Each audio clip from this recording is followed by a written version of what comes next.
আমাদের আজকের চ্যাপ্টার হলো মানে জীবের পরিবেশ ও বিস্তার, আমাদের বোটানির চ্যাপ্টার 12।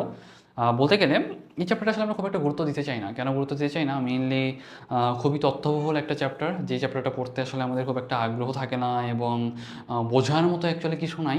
সেজন্য আসলে আমরা প্রতিবারই কিন্তু এই চ্যাপ্টারটাকে ইগনোর করে চলে যাই, তাই না? এবং তুমি যদি এই ব্যাপারটা মানে এই চ্যাপ্টারটাকে যদি ইগনোর করতে চাও, তাহলে দেখবে যে তোমার কিন্তু চান্সও মিস হয়ে যেতে পারে। কেন জানো? তোমরা যদি একটু 23-24 সালের যে কোশ্চিন যেটা ছিল মেডিকেলের, সেটা যদি একটু খেয়াল করে থাকো, দেখবা এই চ্যাপ্টার থেকে 3 থেকে 4টা কোশ্চিন কিন্তু তোমার মেডিকেলে আসছিল তোমার 23-24 সেশনে। সেক্ষেত্রে তোমার একটা বড় পার্ট কিন্তু তোমার এই চ্যাপ্টার থেকে কিন্তু আসতেছে, তাই না? তো আমি যদি এখন তোমাকে বলি যে তুমি এই চ্যাপ্টারটা যদি ভালোভাবে পড়তে পারো, একটা সম্ভাবনা আছে যে এই চ্যাপ্টার থেকে যদি একটু অ্যাটিপিক্যাল কোশ্চিন করে, সেই কোশ্চিনগুলো তুমি অ্যান্সার দিতে পারবা। তারপরেও তুমি চেষ্টা করবে এই চ্যাপ্টারটাকে যত মানে যেটুকু অন্তত একান্ত না পড়লেই না, সেটুকু অন্তত ভালোভাবে কভার করার এবং গুছায় নেওয়ার। এবং তোমাকে ইনশিওর করতে হবে যে তুমি সব পড়তে যাওয়ার দরকার নাই, কারণ এই চ্যাপ্টারটা কিন্তু আসলে বোঝার মতো কিছু নাই। এবং তুমি যদি একটু খেয়াল করো যে আমাদের নর্মালি বোটানি আর জুলজির মধ্যে থেকে জুলজি থেকে কিন্তু বেশি কোশ্চেন আসে, আর বটনি থেকে একটু কম্পারেটিভলি কম আসে, তাই না? বোটানির মধ্যে কিন্তু আরও 11টা চ্যাপ্টার আছে যেগুলো থেকে কিন্তু কোশ্চেন আসার মতো। সেগুলো বাদ দিয়ে এই একটা অ্যাটিপিক্যাল চ্যাপ্টার থেকে খুব যে তথ্যবহুল কোশ্চেন করবে, এটা কিন্তু আসলে খুব একটা মেনে নেওয়া যায় না, যেহেতু একটা মেডিকেল পরীক্ষা, একটা স্ট্যান্ডার্ড পরীক্ষা। তারা চাইলে সর্বোচ্চ 1-2টা কোশ্চেন করতে পারে, বাট তারপরেও যদি তোমার একটু সেফটি পারপাসে তুমি যদি একটু চাও যে না ভাই আমি আর একটু আগায় রাখতে চাই, একটু ভালোভাবে পড়তে চাই, এমনভাবে একটু গুছিয়ে রাখতে চাই যেন আমার কোনো একটা কোশ্চেন মিস না যায়, সেক্ষেত্রে আমি আজকে যতটুকু পড়াচ্ছি সেটুকু তোমাদের জন্য মোর দেন এনাফ। ওকে, তাহলে দেখো আমরা একটু ক্লাসটা শুরু করে দিই। দেখো আমি যদি বলি যে আমাদের জীব মানে জীবের পরিবেশ ও বিস্তার, ইংলিশ টার্মগুলো অবশ্যই পড়বো। আমি কিন্তু বারবার বারবার বলি যে তুমি একটা যখন চ্যাপ্টার পড়া শুরু করতেছো, সেই চ্যাপ্টারের ইংলিশ টার্মটা পড়া খুবই খুবই ম্যান্ডেটরি। এবং তুমি যদি ওই চ্যাপ্টারের ইংলিশ টার্মটা না জানো বা ওই রিলেটেড কী কী নিয়ে আলোচনা করা হচ্ছে সেটা তুমি আইডিয়া রাখতে না পারো, তাহলে কিন্তু তোমার জন্য পারফেক্টলি অ্যান্সার করাটা তোমার জন্য টাফ হয়ে যাবে। ওকে, তাহলে আমরা একটু দেখো সামনের দিকে আগে আসি। বিজ্ঞানী হেনরি রেইটার নামক একজন বিজ্ঞানী আছেন, যিনি সর্বপ্রথম ইকোলজি শব্দটা ব্যবহার করেন। কী ব্যবহার করেন? ইকোলজি শব্দটা ব্যবহার করেন। তাহলে আমি জিজ্ঞাসা করি যে ভাই ইকোলজি শব্দটা প্রথম ব্যবহার করেন কে? তাহলে বলবো হেনরি রেইটার। তাহলে এইটা মাঝে মধ্যে এমসিকিউ হিসেবে আসতে পারে। ওকে, তো একটু সামনের দিকে চলে আসো। আমি যেটা বলতেছিলাম যে এখান থেকে আমাদের প্রজাতি রিলেটেড বেশ কিছু কথাবার্তা বলছে। প্রজাতির সংজ্ঞাটা, যেটা প্রজাতির সংজ্ঞাটা তুমি যদি চাও এখান থেকে পড়তে পারো, তবে আমাদের জন্য আসলে বেশি টার্গেট হবে প্রজাতির একটা মানে মানে বৈশিষ্ট্য, যেটা বৈশিষ্ট্য না একটা বক্স আছে বা একটা ছক আছে, সেখান থেকে পড়ে নেওয়াটা আমাদের জন্য বেটার। দেখো প্রজাতির বৈশিষ্ট্যগুলো আমার এখানে সুন্দর করে একসাথে দেওয়া আছে। দেখো বাহ্যিক বৈশিষ্ট্যে সর্বাধিক মিল থাকবে। তাহলে আমি যদি জিজ্ঞাসা করি ভাইয়া বাহ্যিক বৈশিষ্ট্যে সর্বাধিক মিল থাকবে, তো এটাই হলো আমাদের একটা প্রজাতির একটা বৈশিষ্ট্য। এবং একটার সাথে আরেকটা ইন্টারব্রিড করে উর্বর সন্তান উৎপাদন করতে সক্ষম, উর্বর সন্তান উৎপাদন করতে সক্ষম। এবং প্রজাতিভুক্ত কোনো জীবের সাথে ইন্টারব্রিড করে মানে সাপোজ অন্য কোনো প্রজাতির যদি একটার সাথে তুমি যদি ইন্টারব্রিড করতে চাও, সেক্ষেত্রে কিন্তু তুমি কোনো উর্বর সন্তান পাবা না। তার মানে যদি নিজেরা নিজেরা যদি হলো প্রজনন হয়, সেক্ষেত্রে কিন্তু একটা প্রজননক্ষম নতুন জীব তৈরি হবে। এখন দেখো একই প্রজাতিভুক্ত বিভিন্ন জীবের মধ্যে বৈশিষ্ট্য পার্থক্য থাকলেও সেটা হবে নিরবিচ্ছিন্ন। হ্যাঁ, পার্থক্যটা তোমার মনে করো সাপোজ বাবাতেও ছিল, সেই সন্তানেও থাকবে, ঠিক আছে? মানে এই পার্থক্যটা কিন্তু চলতেই থাকবে চলতেই থাকবে। এবং দেখো এবং একটি প্রজাতিভুক্ত জীবসমূহ একই পূর্বপুরুষ থেকে উদ্ভূত, এটা একটু তোমরা খেয়াল রাখতে পারো। এখন আমি যদি তোমাকে একটু বলি যে দেখো ভাইয়া এখান থেকে যে পৃথিবীর মানে উদ্ভিদ প্রজাতির সংখ্যা, এখান থেকে আমাদের বেশ কিছু ব্যাপার আছে। এখান থেকে মাঝে মধ্যে কোচিংগুলোতে তুমি একটা দুটো কোশ্চিন পাইলেও পাইতে পারো। দেখো ব্যাকটেরিয়ার কতগুলা প্রজাতি আছে, এগুলো আসলে অনেক অনেক কথাবার্তা বলা। তবে আমাদের জন্য একটু জাস্ট যেটা দরকার হলো টেরিডোফাইটা, জিমনোস্পার্ম, এগুলো একটু তোমরা একটু দেখে রাখো। শৈবাল ছত্রাকটা যদি তুমি একটু দেখতে পারো, তোমাদের জন্য মোর দেন এনাফ। তবে এত তথ্যবহুল এত সংখ্যা বেসড কোশ্চেন সাধারণত খুব কমই আসে, সেজন্য আসলে কিন্তু আমাদের খুব একটা মনে না রাখলেও চলে। ওকে, তাহলে আপাতত খুব একটা দরকার নেই, তোমরা চাইলে স্কিপ করতে পারো। তবে আমাদের জন্য বেশি ইম্পর্টেন্ট হলো পপুলেশন। এখন তোমাকে কোশ্চিন করবে হ্যাঁ পপুলেশন জিনিসটা কি? পপুলেশন জিনিসটা কি? একটি নির্দিষ্ট স্থানে একই সময়ে বসবাসকারী একই প্রজাতির একদল জীবকে বলা হয় পপুলেশন বা জীবগোষ্ঠী। তো আমি যদি জিজ্ঞাসা করি যে ভাইয়া পপুলেশনটা কি? পপুলেশনটা হইল একই প্রজাতির একই প্রজাতির একদল জীব যারা একই সময় একই নির্দিষ্ট স্থানে অবস্থান করবে, সেটাকে আমরা বলছি পপুলেশন। তো পপুলেশনের ক্ষেত্রে তুমি শর্ত কয়টা পাইলে দেখো তো? একটা নির্দিষ্ট স্থান, একটা নির্দিষ্ট সময়, একই প্রজাতির একদল জীব, তার মানে 4টা টার্ম পাইছো। এই 4টা টার্ম তোমাকে একটু ভালোভাবে মনে রাখতে হবে। এখন এখান থেকে আরেকটা জিনিস আমাদের জানতে চায় যে দেখো সব জীবের সব কমিউনিটি মিলিতভাবে একটা কী তৈরি করে বলতো, জীবমণ্ডল বা বায়োস্ফিয়ার তৈরি করে, এবং এই বায়োস্ফিয়ারের সাথে আমাদের বায়ুমণ্ডল, বাড়িমণ্ডল, অশ্বমণ্ডল এগুলার অন্তঃক্রিয়াকে বলা হয় ইকোস্ফিয়ার। আর তোমাকে একটা কোশ্চেন করতে পারে যে ভাইয়া এই যে বায়ুমণ্ডল, বাড়িমণ্ডল, অশ্বমণ্ডল এগুলো কার পার্ট বলো তো? এটা তোমার হলো ভৌত পরিবেশের পার্ট। কার পার্ট? ভৌত পরিবেশের পার্ট। মানে বায়ুমণ্ডল, বাড়িমণ্ডল, অশ্বমণ্ডল এগুলো কার পার্ট? বলবা ভৌত পরিবেশের পার্ট। কার পার্ট? ভৌত পরিবেশের পার্ট। এখন দেখো জীবগোষ্ঠী বা পপুলেশনের বৈশিষ্ট্য, এখানে অনেক অনেক অনেক অনেক কথাবার্তা বলছে, তোমরা জাস্ট হেডলাইনটা পড়বা। হ্যাঁ, এখান থেকে খুব বেশি কিছু পড়তে যাওয়ার দরকার নেই, তোমরা জাস্ট হেডলাইনটা পড়বা, তোমাদের জন্য মোর দেন এনাফ। দেখো আমি যদি বলি হেডলাইনটা কী আছে, ঘনত্ব বা বিস্তার, তারপর দেখো যে তোমার জন্ম মৃত্যুর হার, তারপর দেখো সংখ্যা বৃদ্ধি শক্তি, আর তারপর সীমিতকরণ শক্তি, বয়সের বন্টন, জীবগোষ্ঠীর ভারসাম্য, জীবগোষ্ঠীর বৃদ্ধি। তার মানে এখানে কোশ্চেন করতে পারে পপুলেশনের বৈশিষ্ট্য নয় কোনটি, এভাবে কিন্তু কোশ্চেন করতে পারে। এখন এখান থেকে প্রত্যেকটা ইংলিশ টার্মগুলো অবশ্যই পড়ে যাওয়া। সংখ্যা বৃদ্ধি শক্তি যেটা, সেটার একটা নাম কি? Biotic potential. Biotic potential. তো বায়োটিক পোটেনশিয়াল বলতে একটা কি মিন করতেছে, তাহলে বলবো সংখ্যা বৃদ্ধি শক্তি। এখান থেকে আমাদের আর খুব একটা প্রয়োজন নাই, আমাদের জন্য এখান থেকে আরেকটা জিনিস দরকার। পপুলেশন বা উদ্ভিদ প্রজাতি বন্টনে প্রধান প্রভাবক কী আছে বলতো? জলবায়ুগত, মৃত্তিকাজনিত, ভূসংস্থান সম্পর্কিত, জীব সম্পর্কিত। আর কোশ্চিনটা এভাবে করতে পারে, মৃত্তিকা সম্পর্কিত প্রভাবক নয় কোনটি? তারপর বলতে পারে যে ভাইয়া ভূসংস্থান সম্পর্কিত প্রভাবক নয় কোনটি? এভাবে কিন্তু কোশ্চিন আসা খুবই খুবই স্বাভাবিক, তাহলে এই জিনিসটা কি তোমাদের মনে রাখতে হবে। এখন দেখো জীব সম্প্রদায় বা বায়োটিক কমিউনিটি, জীব সম্প্রদায়ের বৈশিষ্ট্যগুলো তোমরা একবার রিডিং দিলা, তবে খুব একটা যে আমাদের আসে ব্যাপারটা কিন্তু এরকম না। আমাদের জন্য বেশি দরকার যেটা স্তর বিন্যাসের আন্ডারে বেশ কিছু গাছের স্তরের কথা বলা আছে, সেগুলো আমাদের একটু দরকার। দেখো ওভার স্টোরি, ওভার স্টোরি এটা কি, সবচেয়ে উঁচু বৃক্ষগুলা এই স্তর গঠন করে থাকে, এবং এখানকার পাখিগুলো অনেক বড় বড় টাইপের, একটু ভিন্ন তোমার টাইপের হয়ে থাকে বা ভিন্ন প্রজাতির হয়ে থাকে। আন্ডার স্টোরিটা কি? আন্ডার স্টোরিটা হইলো তোমার ওভার স্টোরির থেকে একটু কম উচ্চতর হবে, ওভার স্টোরি থেকে কম উচ্চতর হবে, এবং এটা কিন্তু ছায়াপ্রিয় না। ট্রান্সগ্রেসিভ যারা তারা কিন্তু আবার ছায়াপ্রিয়। তাহলে কোশ্চেন করবে ছায়াপ্রিয় কারা, তাহলে বলবো ট্রান্সগ্রেসিভ যারা তারা কিন্তু ছায়াপ্রিয়। এবং চারা স্তর দেখো, বড় বৃক্ষের চারা যেগুলো সেগুলো কিন্তু তোমার হলো চারা বৃক্ষ, এগুলো তোমরা আই থিঙ্ক কিছুটা হলেও পারবা। তবে দেখো ভূসংলগ্ন স্তর যেটা, সেটাতে কিন্তু আমাদের প্রচুর হিউমাস থাকে, এবং এখানে কিন্তু ব্যাকটেরিয়া, ছত্রাক, পোকামাকড় এই জিনিসগুলো থাকে, যেগুলো কাজ কি, যেগুলো কাজ হলো তোমার বিয়োজক হিসেবে কাজ করে। ব্যাকটেরিয়া, ছত্রাক বিয়োজক হিসেবে কাজ করে। কিসেবে কাজ করে? বিয়োজক হিসেবে কাজ করে।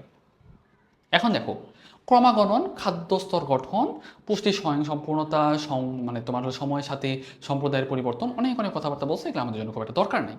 ইকোসিস্টেমে অনেক কথাবার্তা বলছে, ইকোসিস্টেমে আমাদের জন্য খুব একটা দরকার নাই। তবে একটা জিনিস আমাদের দরকার, ইকোসিস্টেমে পুষ্টি উপাদান সঞ্চয় করে রাখার জন্য কি কি জায়গা আছে বলো তো? তিনটা স্থান আছে, একটা হলো বায়োমাস, আরেকটা আছে তোমার হলো লিটার মানে মৃতজীব বস্তু, আরেকটা তোমার মাটি। তাহলে এই তিনটা জিনিস হলো আমাদের ইকোসিস্টেমের পুষ্টি উপাদান সঞ্চয় করে রাখার মতো। কি পুষ্টি উপাদান সঞ্চয় করে রাখার মতো? এখান থেকে আমাদের কিছু সাধারণত না পড়লেও চলে, তবে আমাদের ইকোসিস্টেমের আন্ডারে কিছু জিনিস আছে, উৎপাদক আছে, তারপর দেখো খাদক আছে, বিয়োজক আছে। এই যে দেখতেছো উৎপাদক, যেটা উৎপাদকের উদাহরণটা কি? উৎপাদক উদাহরণ তো সবুজ উদ্ভিদ, মানে যারা খাবার তৈরি করবে সেগুলোকে আমরা বলছি উৎপাদক। এই যে দেখো শৈবাল যারা, তাই না, যারা শৈবাল, মানে শৈবাল বলতে অ্যাকচুয়ালি আমরা ফাইটোপ্ল্যাঙ্কটন, তারপর দেখো এখান থেকে স্পাইরুলিনা, ইউরোরিনা, পেন্ডোরিনা। হ্যাঁ, এই যে তিনটা, এগুলো তোমার একটা উৎপাদকের উদাহরণ। তাহলে দেখো পুকুর বিলের প্রধান উৎপাদককে ফাইটোপ্ল্যাঙ্কটন। প্রধান উৎপাদককে বলো ফাইটোপ্ল্যাঙ্কটন। ফাইটোপ্ল্যাঙ্কটনের উদাহরণ এখানে কী কী দেওয়া আছে? স্পাইরুলিনা, ইউডোরিনা, প্যান্ডোরিনা। স্পাইরুলিনা, ইউডোরিনা, প্যান্ডোরিনা। ওকে, তাহলে এখান থেকে একটা জিনিস খেয়াল রাখতে হবে যে এরা কিন্তু আসলে উৎপাদকের উদাহরণ। এবং এখান থেকে আরও অনেক অনেক কথাবার্তা বলছে, এগুলো সাধারণত আমাদের খুব একটা দরকার নাই। যেটা আমাদের দরকার হলো খাদক। খাদকটা কি? জুপ্লাঙ্কটন, যেটা জুপ্লাঙ্কটন কিন্তু একটা খাদক, এটা কিন্তু তোমার সাইক্লপস, সাইপ্রিস, ড্যাফনিয়া, এটা কিন্তু আসলে খাদক হিসেবে থাকে। এবং দেখো এটা কিন্তু ফাইটোপ্ল্যাঙ্কটনটা খেয়ে থাকে, এদেরকে আবার অন্য কেউ খায়, তারপর এদেরকে আবার অন্য কেউ খায়। তার মানে সহজ কথা হইলো, মনে করো সাপোজ একটা গরু ঘাস খাচ্ছে, গরুকে আবার তুমি খাচ্ছ। তার মানে কি? গরু মনে করো সাপোজ ঘাস, সেটা একটা উৎপাদক টাইপের। গরু যেটা, সেটা প্রথম শ্রেণীর খাদক, তুমি এই ক্ষেত্রে কিন্তু তুমি আবার মানুষ, তুমি কিন্তু দ্বিতীয় শ্রেণীর খাদক হয়ে গেছো, তাই না? এখন মনে কথা, মানুষকে যদি আবার কেউ খেয়ে ফেলে, সে আবার তৃতীয় শ্রেণীর খাদক হবে। আই থিঙ্ক এই ব্যাপারগুলো তোমরা হয়তো কিছুটা হলেও জানো, আমাদের খুব একটা প্রয়োজন হয় না। তোমরা কোনটা প্রথম শ্রেণীর খাদক, কোনটা দ্বিতীয় শ্রেণীর খাদক, এগুলো তোমরা একটু আইডিয়া রাখো। মাঝে মধ্যে কোশ্চেন করতে পারে কোনটা দ্বিতীয় শ্রেণীর খাদক নয়, কোনটা তৃতীয় শ্রেণীর খাদক নয়, কোনটা টার্সিয়ারি খাদক, এই জিনিসগুলো কিন্তু মাঝে মধ্যে আসতে পারে। দেখো বিয়োজক, বিয়োজকের ক্ষেত্রে মনে রাখো ডিকম্পোজার। ডিকম্পোজার এরা কী করে? এরা হলো তোমার ওই জিনিসটাকে, কোনো একটা মানে বস্তু বা কোনো একটা জিনিস মারা গেল, সেটাকে একবার মাটির সাথে মিশাই দিতে হেল্প করে। কী করতে হেল্প করে? মাটির সাথে মিশাই দিতে হেল্প করে। তাহলে একটা জিনিস খেয়াল করো, বিয়োজক সমূহ এখানে একটা জিনিস খেয়াল করো, ব্যাকটেরিয়া আর ছত্রাক এগুলো সাধারণত বিয়োজক হিসেবে কাজ করে। মৃত জীবের জৈব পদার্থ খেয়ে থাকে বলে এদেরকে বলা হয় স্যাপ্রোফাজ। কি বলা হয়? স্যাপ্রোফাজ বলা হয়। এবং এতে কিন্তু আমরা ট্রান্সফর্মার বলতে পারি, আমরা স্যাপ্রোফাজ আর ট্রান্সফর্মার কিন্তু একই জিনিস। যারা মৃত জৈব বস্তু থেকে বাহ্যিক হজম প্রক্রিয়ায় তোমার মানে পুষ্টি গ্রহণ করে তাদেরকে বলা হয় স্যাপ্রোট্রফস। আর যারা তোমার হলো মানে অভ্যন্তরীণ হজম প্রক্রিয়ায় তোমার পুষ্টি গ্রহণ করে তাদেরকে কি বলা হয়? ডেট্রিভোর্সের উদাহরণ কি? কেঁচো। তাহলে এখান থেকে এই কোশ্চেনটা আসতে পারে যে ভাইয়া স্যাপ্রোট্রপসের উদাহরণ কি আর ডেট্রিভোর্সের উদাহরণ কি। তাহলে এই কোশ্চেনগুলো কিন্তু তোমার জন্য অনেক ইম্পর্টেন্ট। তারপর দেখো খাদ্য শৃঙ্খলে অনেক অনেক কথাবার্তা বলছে। খাদ্য শৃঙ্খল দেখো, এই যে একটা খাদ্য শৃঙ্খল বা একটা চেইনের মতো, তাই না? আর প্রত্যেকটা স্তর, এটা একটা স্তর, এটাকে আমরা কি বলতেছি? ট্রফিক লেভেল বলতেছি। কি বলতেছি? ট্রফিক লেভেল বলতেছি। এবং এটা দেখবে কি একটা তোমার জালের মতো স্ট্রাকচার তৈরি করা থাকে। এই যে দেখো একটা জালের মতো স্ট্রাকচার, এটা কিন্তু আমরা ফুড চেইনে বলতে পারি। কি বলতে পারি? ফুড চেইনে বলতে পারি। তার মানে পুরো একটা সিস্টেমে কে কাকে খাচ্ছে, কোথা থেকে শক্তি উৎপন্ন হচ্ছে, কোথায় যাচ্ছে, কি হিসেবে কি হচ্ছে, পুরোটাকে একসাথে কিন্তু আমরা বলতে পারি খাদ্য জাল। এখন দেখো এখানে বেশ কিছু ব্যাপার স্যাপার আছে, ইকোলজিক্যাল পিরামিড বা আনুষঙ্গিক আরও ব্যাপার স্যাপার বলা। ইকোলজিক্যাল পিরামিডের মধ্যে বেশ কিছু ব্যাপার আছে, দেখো সংখ্যার পিরামিড, বায়োমাসের পিরামিড, তারপর দেখো শক্তির পিরামিড। তাহলে এই জিনিসগুলো আমাদের জন্য খুব ভালোভাবে মনে রাখতে হবে। দেখো এই সংখ্যার পিরামিড যেটা, হ্যাঁ সংখ্যা পিরামিড কি? সংখ্যা রিলেটেড হবে, তাই না? তাহলে দেখো কোনো ইকোসিস্টেমে খাদ্য স্তরের জীবের সংখ্যাভিত্তিক সম্পর্ক দেখানোর জন্য যেটা, সেটাকে বলা হয় সংখ্যা পিরামিড। এটা সাধারণত কিন্তু দেখো এই যেরকম মানে ত্রিভুজ আকৃতির হয়। তবে এখান থেকে না একটা ব্যাপার আছে, সব সময় যে পিরামিড ঊর্ধ্বমুখী হবে ব্যাপারটা কিন্তু এরকম না। দেখো বৃক্ষের বাস্তুতন্ত্র উল্লেখ করা যেতে পারে, যেখানে কিন্তু তোমার এটা উল্টানো পিরামিডের মতো হয়। ওকে, তাহলে সেটা মনে রাখবা। সাধারণত সংখ্যা পিরামিডটা হলে তোমার ঊর্ধ্বমুখী হয়, তবে এই যে তোমার গাছের বাস্তুতন্ত্রের ক্ষেত্রে এটা কিন্তু তোমার উল্টার দিকে হইতে পারে। হ্যাঁ, এটা একটা ব্যতিক্রম। আবার একটু সামনে চলে আসো, বায়োমাসের যেটা, সেটা কিন্তু তোমার সাধারণত মানে ঊর্ধ্বমুখী হয়। হ্যাঁ, তুমি দেখো একটু খেয়াল করো, জীবের মানে জীবন পদার্থের মোট শুষ্ক ওজনই কিন্তু বায়োমাস, তাই না? এবং এখানে কিন্তু অনেক অনেক কথাবার্তা বলছে, আমাদের জন্য খুব একটা দরকার হয় না।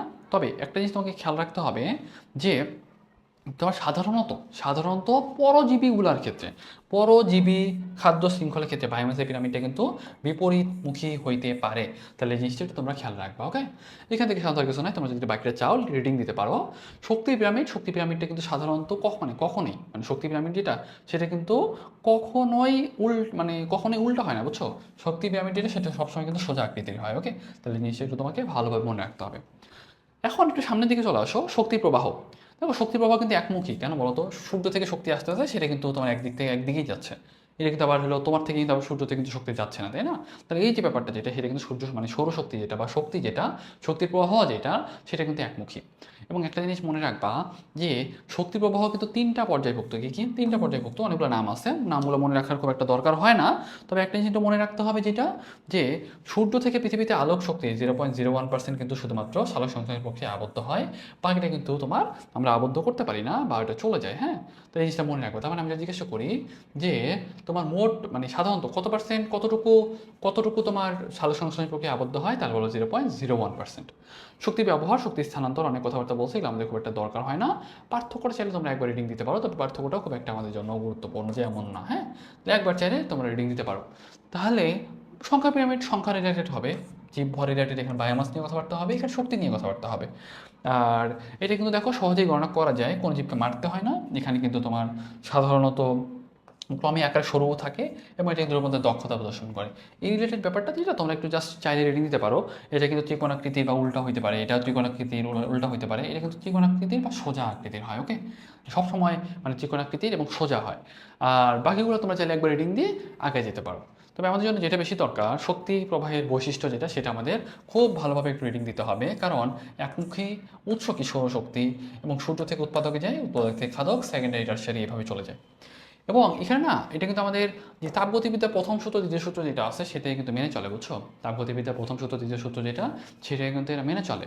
এবং এখানে না বিজ্ঞানী লিন্ডেনম্যান নামে একজন বিজ্ঞানী আছে, বিজ্ঞানী লিন্ডেনম্যান। তিনি কী করছে? 10% নিয়ম দিছে। হ্যাঁ, 10% নিয়ম। তার মানে কি? দেখো একটা হরিণ যদি 100 কেজি মানে ঘাস খায়, মাত্র 10 কেজি তার দেহ গঠনে কাজে লাগে। মানে এইটাই আসলে তোমার মানে 10-এর সূত্র, মানে তোমার হলো তোমার 10% নিয়ম। তাহলে যদি বলি কে দিছে, তাহলে বলো তোমার লিন্ডেনম্যান দিছে। আর বায়োলজিক্যাল ম্যাগনিফিকেশন বলে একটা কথা আছে। দেখো পরিবেশ থেকে জীবদেহে বিষাক্ত পদার্থ গ্রহণ ও জমা হতে থাকে, এবং দেহে জমাকৃত বিষাক্ত পদার্থের ঘনত্ব নিম্ন স্তরের জীবদের তুলনায় পরবর্তী স্তরের জীবদেহে অধিক থাকে। বুঝতে পারছো? মনে করো ঘাস, ঘাসে যতটুকু না তোমার মানে বর্জ্যপদার্থ ছিল, ঘাসটাকে যে খাইছে মানে তোমার মনে করো একটা ছাগল খাইছে, তার থেকে কিন্তু তোমার বর্জ্যপদার্থটা একটু বেশি থাকবে। ওকে, আস্তে আস্তে কিন্তু এটা তোমার জমা হইতে থাকতেছে। তাহলে এই জিনিসটা একটু মনে রাখবো। এখন তো অবশ্য জীবের অভিযোজন, জীবের অভিযোজনের ক্ষেত্রে অনেকগুলো কথাবার্তা বলছে। তো আমরা এখান থেকে তিনটা ভাগে ভাগ করতে পারি, একটা হলো হাইড্রোফাইট, একটা জেরোফাইট, একটা মেসোফাইট। হাইড্রোফাইট মানে কি, যেটা তোমার জলজ উদ্ভিদ বা পানিতে জন্মে বা পানিতে বিস্তার লাভ করে সেগুলোকে বলা হয় হাইড্রোফাইট। সেটাকে কি বলি, হাইড্রোফাইট। তাহলে আমাদের এখানে দরকার কি জানো, এখানে দরকার হলে আমাদের উদাহরণগুলো পড়া। খেয়াল করো, আমি যদি একটু তোমাদের বলি, খেয়াল করো এখান থেকে একটা জিনিসই তোমাদের দরকার। জাস্ট মিনিট, দেখো এখান থেকে যেটা বলতেছিলাম, আমাদের এখান থেকে কী কী দরকার বলো তো। এখান থেকে অ্যাকচুয়ালি আমাদের দরকার মূলাবদ্ধ নিমজ্জিত জলজ উদ্ভিদ, মূলাবদ্ধ নিমজ্জিত জলজ উদ্ভিদ কী কী আছে, হাইড্রিলা, পাতা শেওলা, পাতা ঝাঁঝি, শ্যামকলা, স্টেরোফাইলাম। এই উদাহরণগুলো তোমাকে একটু কষ্ট করে মনে রাখতে হবে। হুম, এটা কি, এটা হলো তোমার নিমজ্জিত, মূলাবদ্ধ নিমজ্জিত জলজ উদ্ভিদ। তার মানে কি, মূলটা কিন্তু পানির সাথে আবদ্ধ এবং এটা কিন্তু পানি নিজেই থাকে, পানির উপরে থাকে না। হ্যাঁ, তার মানে মূলাবদ্ধ নিমজ্জিত। মুক্ত ভাসমান, মুক্ত ভাসমান তার মানে এ কিন্তু মানে শিকড় যেটা সেটা কিন্তু মাটিতে লাগানো থাকে না এবং এটা কিন্তু ভাসতে থাকে। উদাহরণ কি, পানা, পানা, পানা। ঠিক আছে, তাহলে দেখো কচুরি পানা, ক্ষতি পানা, আর এটা কি হলো গুড়ি পানা। ওকে, তাহলে এই তিনটা জিনিস একটু ভালোভাবে মনে রাখতে হবে। আর একটু সামনের দিকে দেখো, আমি যদি আরেকটু বলি, এখান থেকে আরেকটা জিনিস একটু দরকার যে আমাদের টোপা পানা, কতি পানা। আর উদাহরণগুলো দেখো, টোপা পানা, কতি পানা, মুস্কানি পানা, পানা রিলেটেড যা আছে সবগুলাই কি এইটা আন্ডারে পড়ে। দেখো মূলাবদ্ধ পত্র ভাসমান, মানে মূলাবদ্ধ মানে মূলটা আবদ্ধ এবং পত্র মানে পাতাটা যেটা সেটা ভেসে থাকে। উদাহরণ কি, শাপলা, শাপলা, শাপলা, পদ্ম। মানে মূল কথা শাপলা আর পদ্ম রিলেটেড যা আছে সবগুলোই হলো আমাদের মূলাবদ্ধ পত্র ভাসমান। আর যদি বলি ভাই উভচর, উভচর কি আছে, উভচর উদাহরণ হলো আছে কলমিলতা, হেলেঞ্চা এবং কেশরদাম। তার মানে মাটিতে শিকড় আবদ্ধ অবস্থায় থাকে এবং কাণ্ডের অধিকাংশ পানিতে ভাসমান অবস্থায় থাকে, সেগুলোকে বলছে উভচর। উদাহরণ কি, কলমিলতা, হেলেঞ্চা, কেশরদাম। এটা আমরা মনে রাখতাম কেন জানো, কেশ, কেশ মানে চুল। হ্যাঁ, চুল হেলুক মানে বাতাসে চুল যেন হেলতে থাকুক, সমস্যা নাই। তো কেশরদাম, হেলেঞ্চা, আরেকটা কি কলমিলতা। হ্যাঁ, তাহলে কেশরদাম, হেলেঞ্চা, আরেকটা কি বলো কলমিলতা।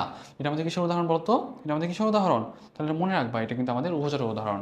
এবং দেখো জলজ উদ্ভিদের বৈশিষ্ট্যগুলো তোমরা একবার রিডিং দিতে পারো। মূল কথা মনে রাখবা, এটা কিন্তু কাণ্ড নরম, দুর্বল এরকম হয়। এবং দেখবে কি এতে মূল সুগঠিত না, কেন বলো তো, কারণ এটা কিন্তু পানিতেই অবস্থান করতেছে। এটা কিন্তু তোমার এমনি এমনি কিন্তু পানি পাচ্ছে, তাই না? এটা কিন্তু এমনি এমনি পানি পাচ্ছে, তার মানে এদের কিন্তু আলাদা আলাদা করে পানি সাপ্লাই দেওয়া দরকার হচ্ছে না। যেমন দেখবে যে কিন্তু গায়ে কিউটিন থাকে না, কিউটিন থাকে না কেন, কারণ কিন্তু পানি বাঁচানোর কোনো দরকার নাই, প্রশোধন করানোর কোনো দরকার আছে নাই তো। যেমন দেখবে যে এটা কিন্তু খুবই নরম, দেখবা যে তোমার মানে মাঝে মধ্যে কিন্তু ভেঙে যাচ্ছে। আবার দেখবে যে এটা কিন্তু অত জটিল স্ট্রাকচার থাকে না, বা মনে করো যে ভারী ভারী স্ট্রাকচার যেগুলো দরকার সেগুলো কিন্তু আসলে দেখে খুব একটা থাকে না। তারপর দেখবে কিন্তু কিছু কিছু ক্ষেত্রে বায়োকুঠিনি থাকতে পারে, যেগুলো আমরা কী বলি বলতো, অ্যারেন কাইমা বলি। কী বলি, বায়োকুঠিনিযুক্ত বিশেষ গঠনকে আমরা বলি অ্যারেন কাইমা। কী বলি, aerenchyma, aerenchyma. Aero, aero মানে কি, বাতাস, অ্যারো মানে কি বাতাস। তার মানে অ্যারেন কাইমা মানে হইলো মানে বাতাসে বায়ুকুঠুরি বিশিষ্ট গঠনটাকে বলছে অ্যারেন কাইমা, মানে সেখানে বাতাস থাকে, এগুলো সহজ কথা। এখন দেখো কিছু যান্ত্রিক, দেখো মেকানিক্যাল টিস্যু বা যান্ত্রিক টিস্যু কিন্তু এতে খুবই কমই থাকে, কারণ কি এত শক্ত হওয়ার প্রয়োজন হয় না, তাই না? তাহলে এই কথাগুলোই বলা আছে। অভিযোজনগুলো তোমরা একবার চাইলে রিডিং দিতে পারো। মূলরম থাকে না, মূলগুলো কিন্তু খুব একটা সুগঠিত থাকে না, পানির উপর ভেসে থাকতে পারে, ত্বকে কিউটিকল থাকে না, তারপর স্টোমাটা থাকে না। তারপর এই যে মূল কথা যে ব্যাপারগুলো যেগুলো বলছে, তোমরা চাইলে একবার রিডিং দিতে পারো, যাতে অন্তত যদি একটু পেঁচায় দেয় তারপর যেন তোমরা অন্তত কোশ্চেনটা অ্যান্সার করে আসতে পারো। এখন চলে আসো মরুজ উদ্ভিদ।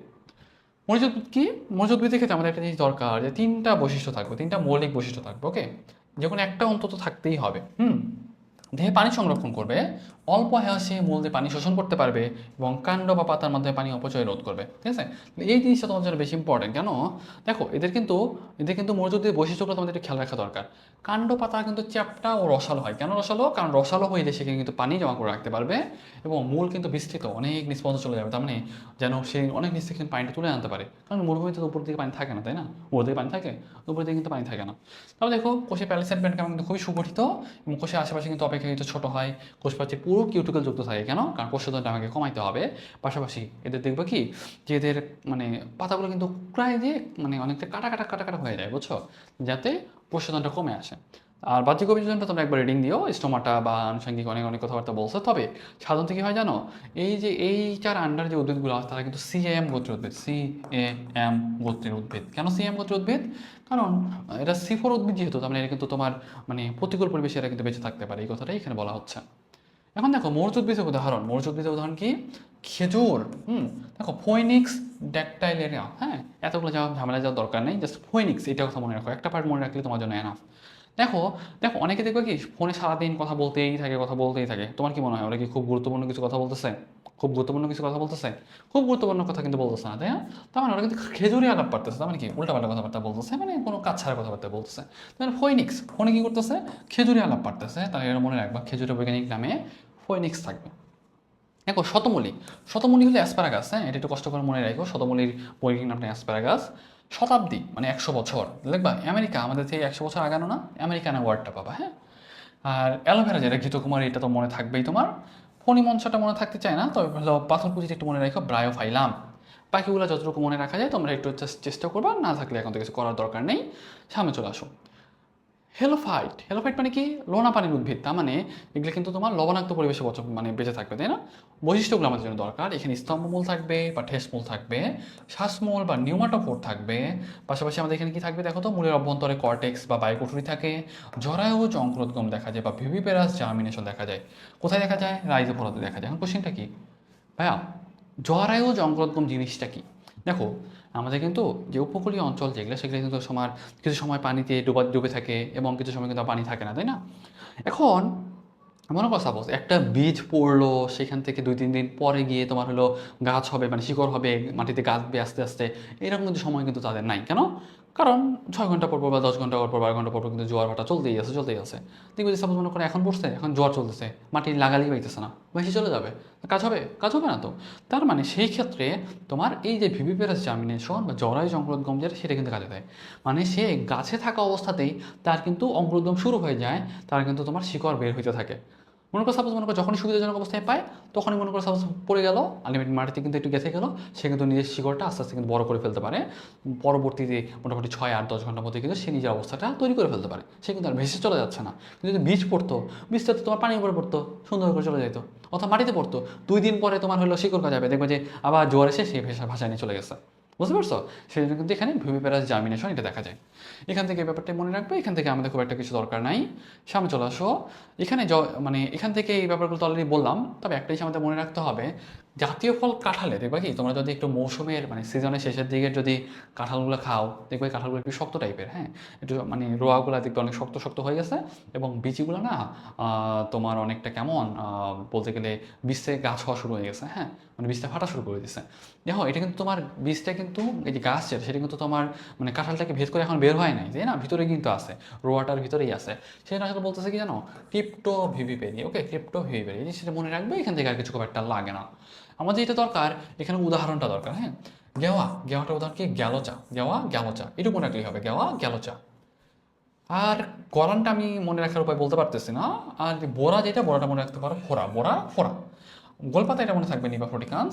আর এখান থেকে দেখো পশুর মানে কি? প্রাণী, তার মানে জুলজি, তার মানে যাইলো, এটাকে মনে রাখতে পারো। সুন্দরী হলো হেরিটেরা হোমস, মানে একটু তোমার হলো অনেকটা ইংরেজ ভাব না, দেখো মনে রাখতে পারো, একটু সুন্দরী টাইপের, হ্যাঁ। দেখো এদের কিন্তু নিউমাটোফোর থাকে, তাই না? কি থাকে? নিউমাটোফোর থাকে বা শ্বাসমূল থাকে। এই শ্বাসমূলটা কিন্তু তাদের অনেকটা হেল্প করে, হ্যাঁ, এই সেটা মনে রাখবা। সামনে চলে আসো। মেসোফাইটটা কি? মেসোফাইট হলো আমাদের মিষ্টি পানিতে জন্মে, তাই না? কোথায় জন্মে? মিষ্টি পানিতে জন্মে, সেগুলোকে বলা হয় মেসোফাইট। আম, জাম, কাঁঠাল, লিচু যেগুলো, সেগুলো আমাদের মেসোফাইটের উদাহরণ।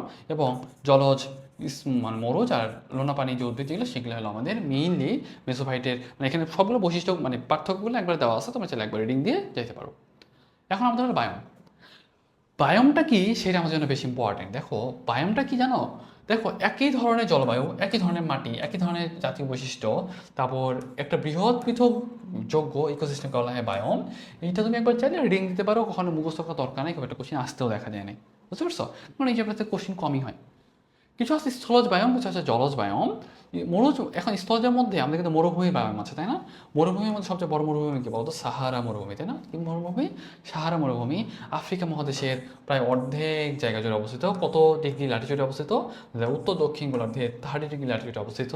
টেম্পারেচার ডিফারেন্সটা তোমার 30 ডিগ্রি পর্যন্ত হইতে পারে, অনেক মানে দিনের বেলায় এত গরম তুমি থাকতে পারতেছো না, রাতের বেলা এমন ঠান্ডা তোমার সব একবারে বরফ হয়ে গেছে, এরকম একটা অবস্থা। হ্যাঁ, আর দেখো এই অঞ্চলে কিন্তু বেশিরভাগ কিন্তু সিএম গোত্রের কোন কোন উদ্ভিদ থাকতে পারে তোমরা চাইলে একবার রিডিং দিতে পারো। তৃণভূমির বায়ামে চলে আসো। ঘাস হইল তৃণভূমির বায়ামের প্রধান ভেজিটেশন, এটা একটু মনে রাখা দরকার। এবং এখানে প্রচুর হিউমাস থাকে। গ্রীষ্মকালের টেম্পারেচারটা 32 ডিগ্রি পর্যন্ত হইতে পারে এবং শীতকালের টেম্পারেচারটা 15 ডিগ্রির মধ্যে হয়ে থাকে। এই ব্যাপারটা একটু মনে রাখবা। হ্যাঁ, আর সাবানা ব্যায়ামটা কি? সাবানা ব্যায়ামটা হইল ট্রপিক্যাল রেইন ফরেস্টের সীমানায় তৈরি হয়েছে। কি সাবানা ব্যায়াম? তোমরা জিজ্ঞাসা করি যে ভাইয়া সাবানা ব্যায়ামটা কোথায় তৈরি হয়েছে, তাহলে বলবো ভাইয়া ট্রপিক্যাল রেইন ফরেস্টের সীমানায় তৈরি হয়েছে। কোথায় তৈরি হয়েছে? ট্রপিক্যাল রেইন ফরেস্টের সীমানায় তৈরি হয়েছে। এবং দেখো যে সবচেয়ে উত্তরের স্থলভাগের ব্যায়াম কোনটা বলতো? সবচেয়ে উত্তরের স্থলভাগের ব্যায়াম কোনটা? তুন্দ্রা ব্যায়াম। কোন ব্যায়াম? তুন্দ্রা ব্যায়াম। কোন ব্যায়াম? তুন্দ্রা ব্যায়াম। আর একটা জিনিস একটু খেয়াল করতে হবে, তুন্দ্রা ব্যায়ামের মধ্যে অনেক অনেক কথাবার্তা বলছে। তুন্দ্রা অঞ্চলের মধ্যে প্রধান উদ্ভিদ হলো মস আর লাইকেন। এবং দেখবে কি তুন্দ্রা অঞ্চলে যে মানে মূল কথা, তুন্দ্রা অঞ্চল বলতে অ্যাকচুয়ালি মানে বরফে ঘেরা অঞ্চল। হ্যাঁ, হিমালয় বলো বা তো অ্যান্টার্কটিকার কথা বলো, এই ব্যাপারগুলো এগুলো হলো তোমার তুন্দ্রা অঞ্চল। ওখানে তোমার মাটিতে পুষ্টি উপাদানটা আসে থেকে জানো? ওই যে তোমার একটা একটা প্রাণী মারা যাচ্ছে, পানি মাটির নিচে চাপা পড়ছিল, ওদের দেহ থেকে কিন্তু আসলে তোমার এই পুষ্টি উপাদানগুলো আসতেছে। হ্যাঁ, তো এটা একটু তোমাদের খেয়াল রাখতে হবে। বনভূমির বায়ম, এখানে অনেকগুলো কথাবার্তা বলছে, আমরা এখান থেকে অল্প অল্প কিছু করবো। দেখো tropical rain forest. Tropical rain ফরেস্টের উদাহরণ কি বলো? তাহলে তোমার দেখো দক্ষিণ আমেরিকার অ্যামাজন রেইন ফরেস্ট, এটা কিন্তু একটা ট্রপিক্যাল রেইন ফরেস্টের উদাহরণ এবং এটা কিন্তু সবচেয়ে বড় tropical rain forest. Amazon rain forest যেটা, সেটা কিন্তু তোমার পৃথিবীর ফুসফুস বলা হয়। সমগ্র বিশ্বের মোট উৎপাদনে কিন্তু 20% অক্সিজেন কিন্তু এইখান থেকেই আসে। হ্যাঁ, 20%। এবং দেখবা কি কিছু কিছু মানে উদ্ভিদ মানে সব মনে করো এইটা তোমার বনাঞ্চল। হ্যাঁ, এটা মনে সব গাছের সারি। কিছু কিছু উদ্ভিদ দেখবে কি এরকম বড় উপর দিকে উঠে যায়, মানে এর থেকে বেশি বড় হয়। ঠিক আছে, এটাকে বলা হয় ক্যানোপি। এটাকে কি বলা হয়? ক্যানোপি। কি বলা হয়? ক্যানোপি। হ্যাঁ, দুই কথাটা একটু মনে রাখতে পারো, এখান থেকে আমাদের খুব একটা বেশি কিছু দরকার নাই। তবে আমাদের এখান থেকে একটা জিনিস দরকার, tropical seasonal forest. Tropical seasonal ফরেস্টের উদাহরণ কি বলতো? পার্বত্য চট্টগ্রাম আর সিলেটের বন অনেকটা তোমার ট্রপিক্যাল ফরেস্টের উদাহরণ। মায়ানমারের যে সেগুন বন যেটা, সেটা কিন্তু তোমার ট্রপিক্যাল সিজনাল ফরেস্ট। আর ডিসিডুয়াস ফরেস্ট, দেখো ডিসিডুয়াস ফরেস্টে অনেকগুলো কথাবার্তা বলছে, আমাদের জন্য খুব একটা ইম্পর্টেন্ট না। দেখো টেম্পারেট ডিসিডুয়াস ফরেস্ট, এখান থেকে অনেক অনেক উদাহরণ দেওয়া আছে। তবে আমাদের জন্য যেটা দরকার ময়েস্ট ডিসিডুয়াস ফরেস্ট। উদাহরণ কি? বাংলাদেশের শালবন। বাংলাদেশের শালবন কিসের উদাহরণ? ওগুলো ময়েস্ট ডিসিডুয়াস ফরেস্টের উদাহরণ। তারপর দেখো ম্যানগ্রোভ বনাঞ্চল থাকতেছে, তারপর আরও অনেক অনেক অনেক অনেক জিনিস থাকতেছে, এগুলো চাইলে তোমরা একবার রেটিং দিতে পারো। শ্বাসমূল, জলে জঙ্কুদগম, স্তম্ভমূল, ঠেসমূল, এগুলো কিন্তু এখানে পাওয়া যাচ্ছে। পাশাপাশি দেখো জলজ ব্যায়াম। জলজ ব্যায়ামের মধ্যে তোমরা কিন্তু এই যে দেখো মানে ম্যানগ্রোভ বনাঞ্চল যেটা, সেটা কিন্তু ওয়েটল্যান্ড বায়োমের উদাহরণ। তাহলে কোশ্চেনটা করবে ওয়েটল্যান্ড বায়োমের উদাহরণ কি বলতো? ম্যানগ্রোভ যেটা, সেটা কিন্তু তোমার ওয়েটল্যান্ড বায়োমের উদাহরণ। কিসের উদাহরণ? ওয়েটল্যান্ড বায়োমের উদাহরণ। ম্যানগ্রোভটা 32 ডিগ্রি থেকে 30 ডিগ্রির মধ্যেই অবস্থান করে। হ্যাঁ, 32 ডিগ্রি উত্তর আর 30 ডিগ্রি দক্ষিণ ল্যাটিটিউডের মধ্যে অবস্থান করে। খুব একটা লাগে না, তবে তোমাদের এখান থেকে বেশ কিছু জিনিস দরকার। কিছু থাকে তোমার স্বাদু পানির বায়ম, যেটা তোমার নদী, জলাভূমি বা হ্রদ, পুকুর, এই ব্যাপারগুলো, তাই না? আর একটা জিনিস এখান থেকে কোশ্চেনটা করে যে হ্রদের বা হ্রদ মানে গভীর হ্রদগুলো কয়টা অঞ্চলে ভাগ করা যায়? 3টা অঞ্চলে ভাগ করা যায়। একটা বেলা অঞ্চল মানে লিটোরাল অঞ্চল, মানে কিনারার দিকে উষ্ণ অঞ্চল যেটা, সেটা। অগভীর অঞ্চল মানে লিমনেটিক অঞ্চল, এটা কিন্তু হ্রদের উপরে মুক্ত অঞ্চল। আর গভীর অঞ্চল যেটা, সেটাকে বলা হয় প্রোফান্ডাল অঞ্চল। হ্যাঁ, তাহলে জিনিসটা একটু মনে রাখতে হবে। এখানকার পানি মানে গভীর অঞ্চল যেটা, প্রোফান্ডাল অঞ্চল যেটা, সেটা কিন্তু পানি ঠান্ডা। হ্যাঁ, এটা একটু দেখো। এখান থেকে দেখো সামুদ্রিক বা লোনা পানির বায়ম। পৃথিবীর সবচেয়ে বড় এবং প্রথম বায়ম কোনটা বলতো? এটা কিন্তু আমাদের হলো লোনা পানির বায়ম। লবণাক্ততা 35 ppm পর্যন্ত হইতে পারে এবং বিশ্বে কিন্তু 3/4 মানে 75% জায়গায় কিন্তু আসলে তোমার সমুদ্রে আন্ডারে পড়ে। হ্যাঁ, কী কী অঞ্চল থাকে দেখো, সরি পেজটা কত হয়? পেজ 8 হয়। কোরান অঞ্চল মানে ইন্টার টাইডাল মানে জোন, মানে যেটা তোমার বারবার জোয়ার ভাটা হইতেছে, 2বার করে জোয়ার ভাটায় আক্রান্ত হচ্ছে। কিছু থাকে পেলাজিক অঞ্চল, হ্যাঁ, যেগুলো তোমার হলো পৃষ্ঠীয় মুক্ত অঞ্চল। হ্যাঁ, সাগরের পিঠে মানে সাগরের পৃষ্ঠে মুক্ত অঞ্চল যেটা, সেটাকে বলা হয় পেলজিক অঞ্চল। বেন্থিক অঞ্চলটা কি? মানে পানির মানে একটু নিচে, হ্যাঁ একটু নিচে যেটা, সেটাই হলো তোমার মানে বেন্থিক অঞ্চল। এটা কি? বেন্থিক অঞ্চল। কি এটা? হলো বেন্থিক অঞ্চল। মানে মূল কথা পৃষ্ঠের একটু নিচেই যেটা, মানে তোমার সমুদ্র পৃষ্ঠ, যে সমুদ্র পৃষ্ঠের একটু নিচে যেটা, সেটা কিন্তু বেন্থিক অঞ্চল। আর এবিসাল অঞ্চলটা কি? এবিসাল অঞ্চলটা হলো তোমার গভীরতম অঞ্চলকে বলা হয় এবিসাল অঞ্চল। গভীরতম অঞ্চলকে কি বলা হয়? এবিসাল অঞ্চল। এবং এখানে কেমোসিনথেটিক ব্যাকটেরিয়া থাকে। কি থাকে? কেমোসিনথেটিক ব্যাকটেরিয়া থাকে। তার কোশ্চেন এভাবে করে, কেমোসিনথেটিক ব্যাকটেরিয়াটা পাওয়া যায় কোথায়? এটা একটু মনে রাখবা। এখন আমাদের কিছু ভৌগোলিক অঞ্চল আছে, প্রাণ ভৌগোলিক অঞ্চল বলে কিছু বেশ কিছু ব্যাপার আছে। এইটা কিন্তু আমাদের জন্য বেশি ইম্পর্টেন্ট। হ্যাঁ, এখান থেকে আমাদের অনেকগুলো অঞ্চলে ভাগ করা হয়েছে। দেখো, প্যালিয়ার্কটিক, অরিয়েন্টাল, অস্ট্রেলিয়ান, নিওট্রপিক, অনেক অনেক কথাবার্তা বলা হয়, এতগুলো নাম মুখস্থ করার দরকার নেই। কয়েকটা প্রাণীর নামটা আমরা যদি মুখস্থ করতে পারি আমার জন্য বেটার। হ্যাঁ, পলিআর্কটিক অঞ্চল, পলিআর্কটিক অঞ্চলে তোমরা একটু দেখো এখান থেকে কোনটা আসবে তুমি কিন্তু আগে থেকে বলতে পারতেছো না। তবে যদি তুমি একটু কিছুটা আইডিয়া রাখতে পারো, যেগুলো নামটা দেখতে শুনতে ভালো লাগে, সেগুলো একটু মনে রাখতে পারো, তোমার জন্য একটু বেটার। দেখো তুমি একটু ফ্লেমিঙ্গোটা পড়ো, উট পাখিটা পড়ো, পেলিকনটা পড়ো। হ্যাঁ, তাহলে মোটামুটি যদি এই কটা পড়ো। অরিয়েন্টাল, অরিয়েন্টাল অঞ্চল বাংলাদেশ কিন্তু অরিয়েন্টালের মধ্যে পড়ে। হ্যাঁ, ওরাংওটাং, ব্লুবার্ড, ময়ূর। হ্যাঁ, তারপর দেখো যে তোমার ওই যে বাকিগুলো যেগুলো তুমি যতটুকু মনে রাখতে পারো সেগুলো মনে রাখলাম। অস্ট্রেলিয়ান অঞ্চলের মধ্যে ক্যাঙ্গারু আছে, ওয়াল্লাবি, তারপর দেখো অপোসাম, লায়ারবার্ড, তারপর দেখো যে তোমার বার্ডস অফ প্যারাডাইস, তারপর স্ফেনাডন, টিফল পস। হ্যাঁ, এগুলো তোমরা পড়তে পারো। তারপর আবার একটু আসো যে নিওট্রপিক্যাল, নিওট্রপিক্যাল আন্ডার কী আছে দেখো তো। নিওট্রপিক্যালে আছে আন্ডারে তোমার হামিং বার্ড আছে, বোয়া আছে, রিয়া আছে। হ্যাঁ, তারপর দেখো বাকিগুলো তোমরা যতটুকু মনে রাখতে পারলো তোমার জন্য এনাফ। এখন হচ্ছে ইথিওপিয়া অঞ্চল। ইথিওপিয়া অঞ্চলে কী কী পাওয়া যায়? ইথিওপিয়া অঞ্চলে পাওয়া যায় হলো তোমার আর্মাডিল্লো পাওয়া যায়, আর্মাডিল্লো, বোয়া পাইথন। একটা আছে বোয়া আর একটা আছে বোয়া পাইথন। এই বোয়া পাইথনটা মাঝে মধ্যে আমি কোশ্চেনে পাই, বুঝছো? বোয়া পাইথনটা কোন অঞ্চলে পাওয়া যায়? ইথিওপিয়া অঞ্চলে পাওয়া যায়। কোন অঞ্চলে পাওয়া যায়? বলবা ইথিওপিয়া অঞ্চলে পাওয়া যায়। এবং নিয়ার্কটিক অঞ্চলে অনেক কথাবার্তা বলছে, একটু দেখতে চাইতে পারো। হামিং বার্ড পাওয়া যায়, ক্যাঙ্গারুও পাওয়া যায় এই অঞ্চলে নাকি। তারপর এই স্যালামেন্ডার একটু পড়তে পারো, প্যাডেল ফিশ পড়তে পারো, যদি এই প্যাডেল ফিশ কিন্তু উপরেও ছিল। হ্যাঁ, তবে যে কটা বললাম ওগুলো একটু আইডিয়া রাখলে তোমাদের জন্য মোর দেন এনাফ।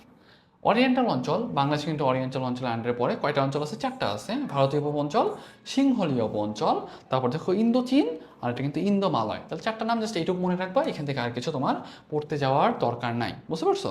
আমি যতটুকু বলতেছি এইটুকু তোমাদের জন্য মোর দেন এনাফ, এখান থেকে আর কিছু তোমাদের পড়তে যাওয়ার কোনো দরকার নাই। ওকে, আর এখানকার যে প্রাণীগুলোর নাম আছে এগুলো তোমরা চাইলে একটু পড়তে পারো। এখান থেকে আমার 2টা টার্ম আছে, একটা আছে এন্ডেমিক, একটা আছে এক্সোটিক। এন্ডেমিকটি কি? শুধুমাত্র ওই অঞ্চলেই পাওয়া যায়, সেটাকে বলে এন্ডেমিক। শুধুমাত্র ওই অঞ্চলটাতেই পাওয়া যায়, সেটাকে বলছে এন্ডেমিক।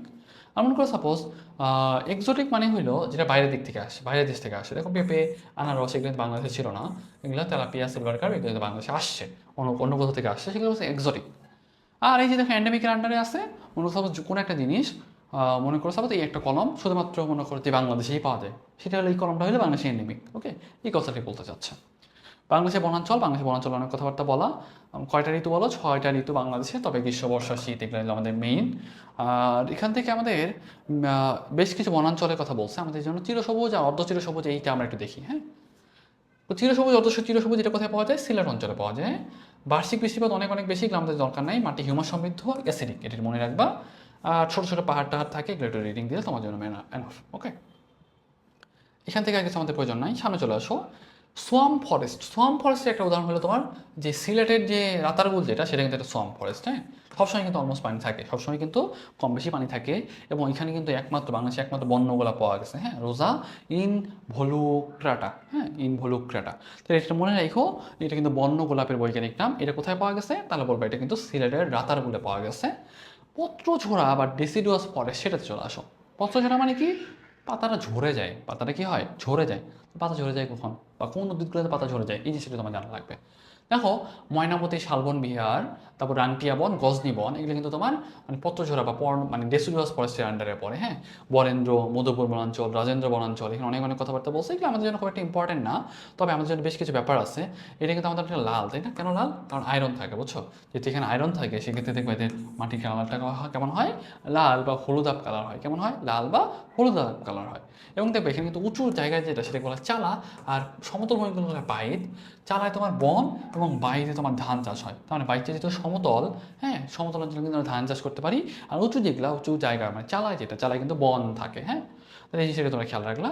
আর এইখানে মনে রাখবা, মানে এই অঞ্চলে, ডেসিডুয়াস অঞ্চলের প্রধান বৃক্ষ কি বলতো? শাল, সরেয়া রবাস্টা, সরেয়া রবাস্টা, মানে শাল মানে সরেয়া রবাস্টা, এটা একটু মনে রাখো। ওকে, আবার কেউ গালি টালি দিও না, আবার কেউ গালি টালি দিও না।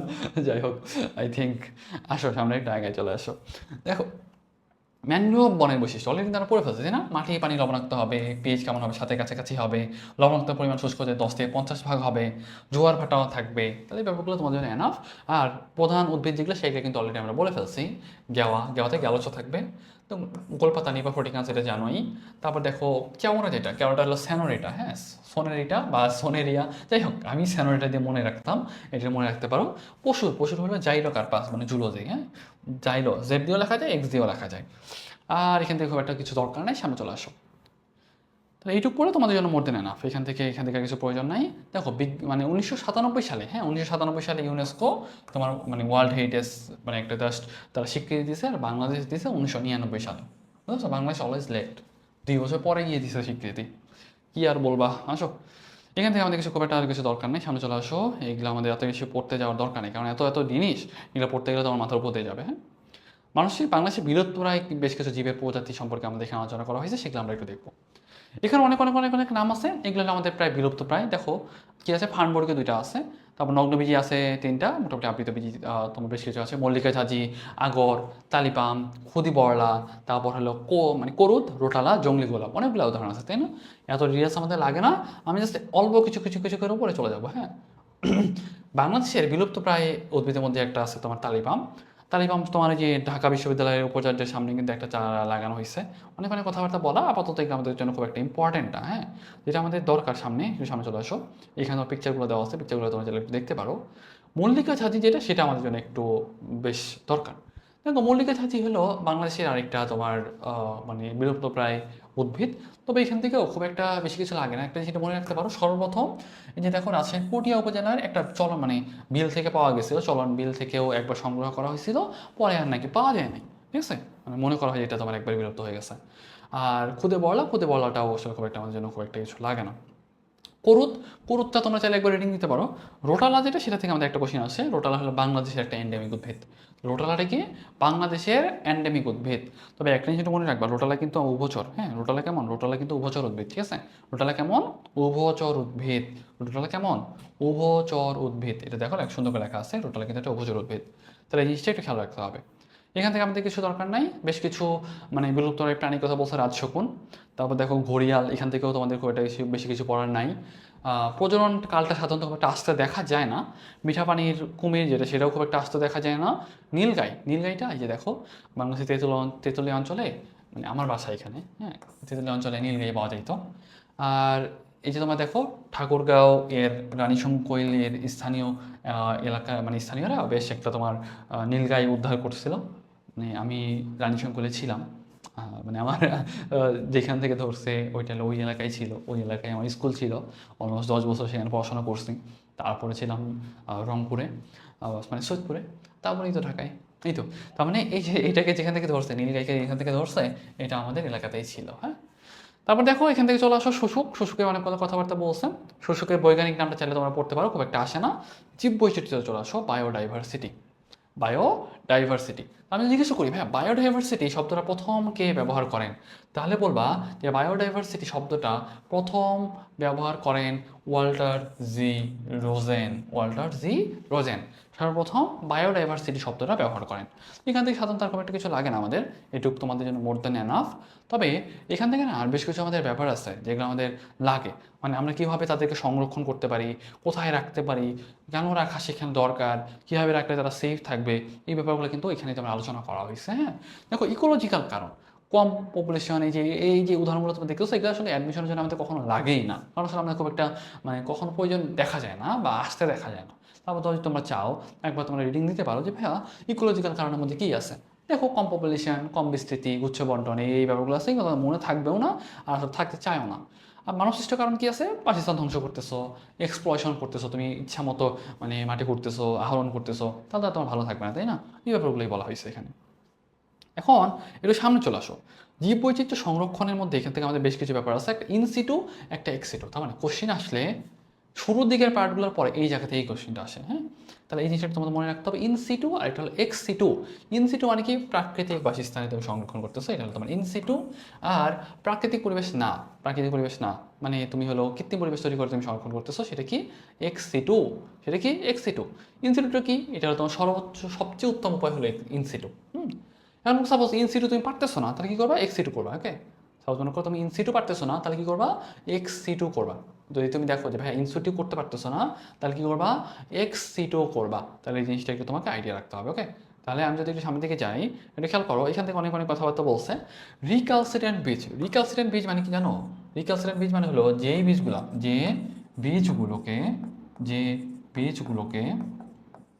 বীজগুলোকে তোমার মানে একটা টেম্পারেচার আছে 20 ডিগ্রি সেলসিয়াস তাপমাত্রার নিচে যদি নামায় নিয়ে আসো সেগুলো আর অঙ্কুরোৎ ক্ষমতা থাকে না, তাহলে সেগুলো তোমার প্রাকৃতিক পরিবেশে সংরক্ষণ করতে হবে, তাই না? সেটাই হলো রিক্যালসিট্রেন্ট বীজ। কারণ রিক্যালসিট্রেন্ট বীজের জন্য কোনটা পারফেক্ট, তাহলে বলো ইনস্টিটিউটটা পারফেক্ট। এখন আমি যদি বলি যে ভাই ন্যাশনাল পার্ক, ন্যাশনাল পার্কের মধ্যে অনেক অনেক কথাবার্তা বলছে, অনেক অনেক অনেক অনেক উদাহরণ যেটা আমাদের তোমাদের দরকার। সর্বপ্রথম কোনটা, সবচেয়ে ছোট কোনটা, সবচেয়ে বড় কোনটা, এগুলো তোমাদের জন্য মনে রাখতে পারলে তোমাদের জন্য বেটার। সবচেয়ে বড় নিঝুম দ্বীপ, সবচেয়ে ছোট রামসাগর। যদি বলি যে মানে সর্বপ্রথম কোনটা হিমছড়ি, কোনটা কোথায়, এগুলো আসলে আমাদের খুব একটা মনে থাকতে চায় না, যদি মনে রাখতে পারো তাহলে ভালোই। ইকো পার্কে চলে আসো। ইকো পার্কের উদ্দেশ্যটা আমাদের জন্য বেশি ইম্পর্ট্যান্ট। কী কী? প্রাকৃতিক পরিবেশের সংরক্ষণ ও উন্নয়ন করা যায়, বিলুপ্ত ও দুর্লভ উদ্ভিদ সংরক্ষণ করা যায়, বিরাজমান জীববৈচিত্র্য তাদের বাসস্থান সংরক্ষণ করা যায়। উদাহরণগুলো সবগুলো একবার রিডিং করবা, ওকে? খুব একটা যে ইম্পর্টেন্ট তা না, একবার রিডিং দেওয়াটা তোমাদের জন্য বেটার। তবে আমাদের এখানে বেশ কিছু ইকো পার্ক আছে, এই যে অনেক অনেক অনেক ইকো পার্ক আছে, এগুলো আমাদের জন্য খুব একটা লাগে না। খুব একটা কিন্তু আমাদের জন্য লাগে না, চাইলে তোমরা একবার রিডিং দিতে পারো। তবে সাফারি পার্ক যেটা, সেটা একটু দেখো। সাফারি পার্কের উদ্দেশ্য কয়টা? তিনটা। ইকো ট্যুরিজম, বিনোদন, আর এটি কনজারভেশন এবং জনগণের মধ্যে সচেতনতা সৃষ্টি। তার মানে তোমার এখান থেকে কোশ্চেন করতে পারে যে ইকো পার্কের মানে সাফারি পার্কের বৈশিষ্ট্য নয় কোনটি, বা সাফারি পার্কের উদ্দেশ্য নয় কোনটি, এভাবে কিন্তু কোশ্চেন করতে পারে। কয়টা আছে বলবো? দুইটা আছে। বঙ্গবন্ধু শেখ মুজিব সাফারি পার্ক, এটা ডুলা হাজরায়। আর একটা কোথায় আছে? এটা কিন্তু তোমার গাজীপুরে, আমি যত জানি এটা হলো তোমার গাজীপুরে। দুইটাই কিন্তু শেখ মুজিবুর, এত শেখ মুজিবুর দিয়ে ডাবাইছে। যাই হোক, ব্যাপার না, সব কিছু আসলে শেখ মুজিবুর নাম দেওয়ার কোনো মানে আছে বলো? এখান থেকে আরও বেশ কিছু ব্যাপার স্যাপার আছে, এগুলো তোমরা চাইলে একটু রিডিং দিতে পারো, খুব একটা আমাদের জন্য দরকার নাই, নামটা একটু খেয়াল রাখলাম। তারপর চলে আসো যে চর কুকরি মুকরি, এটা হলো আমাদের, দেখো এখানে কিন্তু আমাদের বন্যজীব অভয়ারণ্য যেটা, সেটার একটা উদাহরণ দেওয়া আছে, wild life sanctuary. Wild life sanctuary, wild life sanctuary একটা উদাহরণ দেওয়া আছে। দেখো যে চর কুকরি মুকরি যেটা, সেটা সবচেয়ে ছোট। আর সুন্দরবন যেটা, সেটা কিন্তু সবচেয়ে বড়। হ্যাঁ, এটা একটু খেয়াল রাখবা। হ্যাঁ, কোনটা সবচেয়ে ছোট, কোনটা সবচেয়ে বড়। আর সর্বপ্রথম দেখো একটা গেম রিজার্ভের একটা উদাহরণ দেওয়া আছে, টেকনাফ। তার মানে টেকনাফটা কিন্তু একটা গেম রিজার্ভ ছিল। গেম রিজার্ভ জিনিসটা কি, সেটা আমরা একটু পরে দেখতেছি। দেখো যে গেম রিজার্ভটা কি জানো? একটা প্রাকৃতিক অঞ্চল যেখানে বন্যজীব সুরক্ষিত থাকবে, তবে কর্তৃপক্ষের অনুমোদন নিয়ে শিকার করা যাবে, ঠিক আছে? মানে তুমি সেখানে শিকার করতে যাইতে পারবা, সেটাই হলো তোমার গেম রিজার্ভ। কোথায় ছিল? কক্সবাজার জেলার নাফ নদীর তীরে তোমার টেকনাফে, মানে আমাদের দেশের একমাত্র গেম রিজার্ভ ছিল, ওকে? আর বিশ্ব ঐতিহ্য, এটা তোমরা জানো, এখান থেকে অনেক কথাবার্তা বলছে, দরকার নাই। টাঙ্গুয়ার হাওর বলে একটা ব্যাপার আছে। দেখো বাংলাদেশের বিখ্যাত বা একটা প্রখ্যাত ওয়েটল্যান্ড কি, টাঙ্গুয়ার হাওর। কোথায় অবস্থিত? সুনামগঞ্জে অবস্থিত। এবং সুনামগঞ্জ আর তাহিরপুর উপজেলায় অবস্থিত অ্যাকচুয়ালি।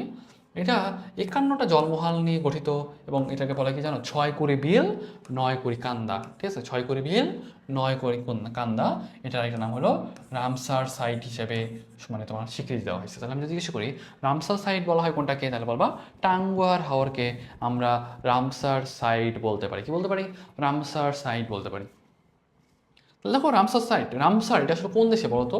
এটা কিন্তু ইরানে। হ্যাঁ, জিকের কোয়েশ্চেন অ্যাকচুয়ালি।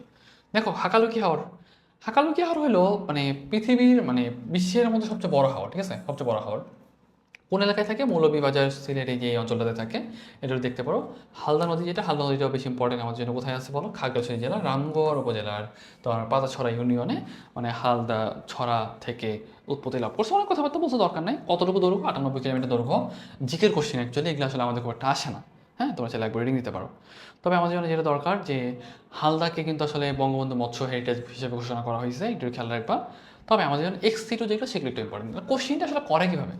কোশ্চেনটা করে যে কোনটা ইনসিটু কোনটা এক্সিটু, এভাবে তোমার কোশ্চেনটা করে। তাহলে বলবো যে ভাই এটা ইনসিটু, এটা এক্সিটু, এটা ইনসিটু, ওটা এক্সিটু। তাহলে এক্সিটু মানে কি? কৃত্রিম পরিবেশ, যেমন বোটানিক্যাল গার্ডেন। হ্যাঁ, বোটানিক্যাল গার্ডেন কিন্তু আসলে তোমার একটা এক্সিটু। দেখো কাজগুলো কি, বা কাজগুলো একটু জাস্ট লিখ দেওয়া আছে, পাবলিক সার্ভিস, শিক্ষা, কনজারভেশন, গবেষণা, এগুলো একটু রিডিং দিও। খুব একটা আমাদের জন্য ইম্পর্টেন্ট না। সামনে চলে আসো যে এই যে দেখো বলধা গার্ডেনও কিন্তু একটা তোমার হলো এই টাইপের উদাহরণ। হ্যাঁ, তবে এই যে সিড ব্যাংক, হ্যাঁ সিড ব্যাংক যেটা, সিড ব্যাংক কিন্তু আমাদের একটা ব্যাপার আছে। সিড ব্যাংক মানে বীজটা তুমি সংরক্ষণ করতে পারো। হ্যাঁ, দেখো বীজকে যদি -20 ডিগ্রি সেলসিয়াস তাপমাত্রা ফ্রিজিং করে রাখতে পারো, তাহলে দেখবে কি বেশ মানে অধিকাংশ উদ্ভিদের প্রজাতি বীজকেই মানে শতাব্দীর পর শতাব্দী অঙ্কুরোদ্গম ক্ষমতা সম্পন্ন সংরক্ষণ করা যায়। মানে -20 ডিগ্রি সেলসিয়াস তাপমাত্রায় ক্রায়োজেনিক পদ্ধতিতে তুমি বীজগুলাকে সংরক্ষণ করতে পারো। যাদের অঙ্কুরোদ্গমটা ধরে রাখতে পারে তাদেরকে বলা হয় অর্থোডক্স বীজ বা অর্থোডক্স সিড। হ্যাঁ, আর যারা পারে না তাদেরকে বলা হয় রিকালসিটেন্ট বীজ। ওকে, যারা পারে না তাদেরকে বলা হয় রিকালসিটেন্ট বীজ। ঠিক আছে। দেখো এই ধরনের বীজ মানে প্রায় 70 ভাগ, কিন্তু বাকিগুলো পারে না, সেগুলো রিকালসিডেন্ট বীজ, যেমন আম, কাঁঠাল। ঠিক আছে, এগুলো কিন্তু তোমার প্রাকৃতিক পরিবেশে সংরক্ষণ করতে হবে। ওকে, এখন দেখো ফিল্ড জিন ব্যাংক। ফিল্ড জিন ব্যাংক তার মানে বেশ কিছু তোমার রিকালসিডেন্ট বীজবাহী উদ্ভিদ সংরক্ষণ করা সম্ভব। মানে সাপোজ মনে করো যারা একটু রিকালসিডেন্ট, যাদের বীজটা সংরক্ষণ করা যায় না, তাদের জিনটা সংরক্ষণ করো, তাই না? ওভাবে কিন্তু আসলে জিনটা সংরক্ষণ করে কিন্তু পরে কাজে দেয়। হ্যাঁ, তারপর দেখো জিন ব্যাংক, জিনটাকে সংরক্ষণ করা যায়। চিড়িয়াখানা আছে, চিড়িয়াখানাটা আসলে মানে চিড়িয়াখানায় আসলে আমি মজা করে বলে চিড়ার কারখানা, ওই চিড়া আছে না, চিড়াই যে খাবো মানুষজন, ওই চিড়ার কারখানা। হ্যাঁ, আসলে এখানকার মানে একটা অযথায় এদের কষ্ট দিতেছে, বুঝছো, ছেড়ে দিলেই পারে, কোনো কাজ না, মানে সবই আকাম। মানে এদেরকে কোনোভাবে দেখাশোনা করতেছে বলো, একটু দেখাশোনা করা। জাস্ট মনে করো যে সকালবেলা হয়তো একটা মুরগি দেয়, মুরগি দেখো যে এত দুর্বল, এরা দূরে খাইতেই পারে না। এরা নাকি হলো তোমার এককালে মানে সিংহ, বাঘ, বনের রাজা এক একটা, বা এত হিংস্র প্রাণীগুলা খাঁচার ভিতরে ঢুকায় রেখে সুন্দর করে সার্কাস বানায় রেখে দিচ্ছে। মানে আসলে রাখার কোনো মানেই নেই। দেখো ইনভিট্রো সংরক্ষণ, ইনভিট্রো মানে কি জানো? ভিট্রো মানে কি কাচের পাত্র। ঠিক আছে, ইনভিট্রো মানে কি কাচের পাত্রে সংরক্ষণ করা, কি কাচের পাত্রে সংরক্ষণ করা। ওকে, তাহলে দেখো ক্রায়োজেনিক পদ্ধতিতে আমরা -196 ডিগ্রি সেলসিয়াস তাপমাত্রায় আমরা এদেরকে সংরক্ষণ করতে পারি। কত ডিগ্রি টেম্পারেচারে? -196 ডিগ্রি সেলসিয়াস তাপমাত্রায়। এবং দেখো মাঝে মধ্যে ডিএনএকে সংরক্ষণ করা যায়, পরাগরেণুকেও সংরক্ষণ করা যায়। তাহলে একটু খেয়াল রাখবা, এখান থেকে আমাদের খুব একটা কিছু দরকার নাই। সামনে চলে আসো। তারপর এখান থেকে অনেকগুলো উদাহরণ বলা আছে। মূল কথা ইনসিটু আর এক্সিটু পার্থক্যটা একটু তোমরা রিডিং দিতে পারো। হ্যাঁ, মূল কথা এটা তুমি হলো প্রাকৃতিক পরিবেশে, ওটা তোমার হলো কৃত্রিম পরিবেশে। কোনটা ভালো? ইনসিটুটা কম্পারেটিভলি বেটার, সহজ, কম শ্রম লাগে, ওটাতে একটু বেশি শ্রম লাগে, মানে তোমার একটু কঠিন টাইপের। হ্যাঁ, এবং এখান থেকে অনেক কথাবার্তা বলছে, আমাদের জন্য খুব একটা বেশ কিছু লাগে না। জীব বৈচিত্র্য সংরক্ষণে অনেক গুরুত্ব রিলেটেড বেশ কিছু বলা আছে। দেখো মানে ইন্ডিয়াতে তোমার চিপকো আন্দোলন বলে একটা আন্দোলন আছে। হ্যাঁ, চিপকো আন্দোলন মানে সাপোজ ওখানে তখন এমন গাছ কাটা হচ্ছিল যে আসলে তোরা গাছ যেন না কাটা হয়, সেটা আসলে ওরা একটা আন্দোলন করতেছে। কেমন আন্দোলন? যখনই গাছ কাটতে যাচ্ছে জড়াই ধরতেছে, জড়াই তুলে তো তুমি কাটা পড়বা, তখন আর ওরা কাটতে পারতেছে না, বুঝছো? সেটা এটাই হচ্ছে তোমার একটা আন্দোলনের একটা টাইপ ছিল, চিপকো আন্দোলন। তারপর দেখো এখানে অনেকগুলো বলা আছে যে বৈচিত্র্য, কৃষি, ঔষধ, অনেক অনেক অনেক অনেক অনেক অনেক কথাবার্তা বলা, এগুলো আমাদের জন্য খুব একটা লাগে না। তবে আমাদের জন্য একটা IUCN এর রেড লিস্ট ক্যাটাগরি আছে। হ্যাঁ, কী কী আছে? Extinct species, extinct in the world. তারপর দেখো ক্রিটিক্যাল ইনডেঞ্জার্ড আর ভালনারেবল স্পেস, রেয়ার স্পেসিস। ওকে, এখান থেকে একটা জিনিস খেয়াল করো, 3, 4, 5, 3, 4, 5, 3, 4, 5 কী কী আছে একটু খেয়াল করো তো। 3, 4, 5 একটা হলো 3, 4, 5, একটা আছে দেখো ক্রিটিক্যাল ইনডেঞ্জার্ড, একটা আছে ইনডেঞ্জার্ড, একটা হলো ভুলনারেবল স্পিসিস। তাহলে এই তিনটাকে কি বলা হয় জানো? Threatened category. তাহলে কোশ্চেনটা এভাবে করতে পারে, থ্রেটেন্ড ক্যাটাগরির অন্তর্ভুক্ত নয় কোনটি? থ্রেটেন্ড ক্যাটাগরির অন্তর্ভুক্ত নয় কোনটি? তাহলে কি বলবা? যে ভাইয়া ক্রিটিক্যাল ইনডেঞ্জার্ড আর ভুলনারেবল স্পিসিস, এগুলো হলো তোমার থ্রেটেন্ড ক্যাটাগরি আন্ডারে পড়ে। ওকে, তাহলে এই জিনিসটা খেয়াল রাখো। আর IUCN এর অন্যান্য ক্যাটাগরি আছে তোমার লিস্ট কনসার্ন, ডেটা ডেফিসিয়েন্ট, নন ইভ্যালুয়েটেড, এগুলো আসলে আমাদের জন্য খুব একটা ইম্পর্টেন্ট না, চাইলে আমরা স্কিপ করতে পারি। তারপর বৈশ্বিক উষ্ণায়নের কথা বলছে, এগুলো আসলে আমাদের জন্য খুব একটা ইম্পর্টেন্ট না, চাইলে মানে আপাতত আমাদের জন্য খুব একটা ইম্পর্টেন্ট না, কারণ জিকে বেস্ট কোশ্চেন হয়ে যায়, তো সেই জন্য আমাদের খুব একটা যেখান থেকে কোশ্চেন আসবে ওটা এরকমও না। তাহলে মোটামুটি আমাদের কিন্তু চ্যাপ্টার শেষ। তাহলে দেখো আমরা কিন্তু অলমোস্ট কয়টা ক্লাস লাগবে আমাদের? 12টা ক্লাস লাগছে। আমরা কিন্তু শর্ট সিলেবাসের বাইরে 10টা চ্যাপ্টার খুব ভালোভাবে কিন্তু কমপ্লিট করে ফেলছি, তাই না? আমি দেখো এই চ্যাপ্টার কিন্তু পড়তে খুব বেশি সময় লাগছে, কয় ঘন্টা সময় লাগছে? আমার যদি মনে হয় যে 1 ঘন্টাও কিন্তু এখনও ক্লাস হয় নাই, অলমোস্ট 45 মিনিট লাগছে। হ্যাঁ, 45 মিনিটে যারা ক্লাসটাতে ছিল তারা কিন্তু খুব ভালোভাবে চেঞ্জ চ্যাপ্টারটা করে ফেলতে পারছো। কিন্তু যারা মনে করছো সাপোজ ক্লাসে ছিল না, বা যারা ক্লাস মনে করছো যে কোচিংয়ে তো পড়াবেই, ওখান থেকে দেখাই নেবো, আমি তোমাকে বলছি তুমি আমার উপর ট্রাস্ট করো। আমার মতো করে যদি কোচিংয়ে পড়ায়, তুমি আমাকে এসে বইলো যে ভাইয়া আপনি তো আপনার থেকে ভালো পড়াইছে কোচিংয়ে। তোমাদের কোচিংয়ে এত এত জিনিস বাদ দিবে, এত এত জিনিস তোমাদের স্কিপ করতে বলবে, তোমরা দেখবে যে আসলে পরে হতাশ হয়ে যাবে যে ভাই এটা তো আসলে স্কিপ করতে বলছে, এত জিনিস স্কিপ করতে লাগলে আসলে আমি পড়বো কোনটা? ঠিক আছে, কিছু জিনিস থাকে বাদ দেওয়া যায়, বা কিছু জিনিস বাদ দেওয়া লাগে। তোমাকে বললো যে ভাই এটা পড়ে নিও, এটা এটা কিন্তু তোমরা পারবা, এটা পড়ছো, এটা তোমার আইডিয়া আছে, এরকম করে বলে ওরা কিন্তু দ্রুত টেনে যাবে। কারণ কি? তোমাকে 2 ঘন্টায় যখন তোমার হলো 2টা চ্যাপ্টার কমপ্লিট করতে বলবে, বা 2.5 ঘন্টায় তোমাকে 2টা চ্যাপ্টার কমপ্লিট করতে বলবে, এটা করার ছাড়া কিন্তু কোনো সুযোগ থাকে না। সেজন্য আসলে ওদের দোষ দিয়েও লাভ নাই, ওদের কিন্তু এইভাবেই কমপ্লিট করে যাবে। কিন্তু দেখো আমরা কিন্তু মানে ডেইলি কিছু কিছু চ্যাপ্টার কিন্তু আমরা 2টা করে ক্লাস নিচ্ছি, তাই না?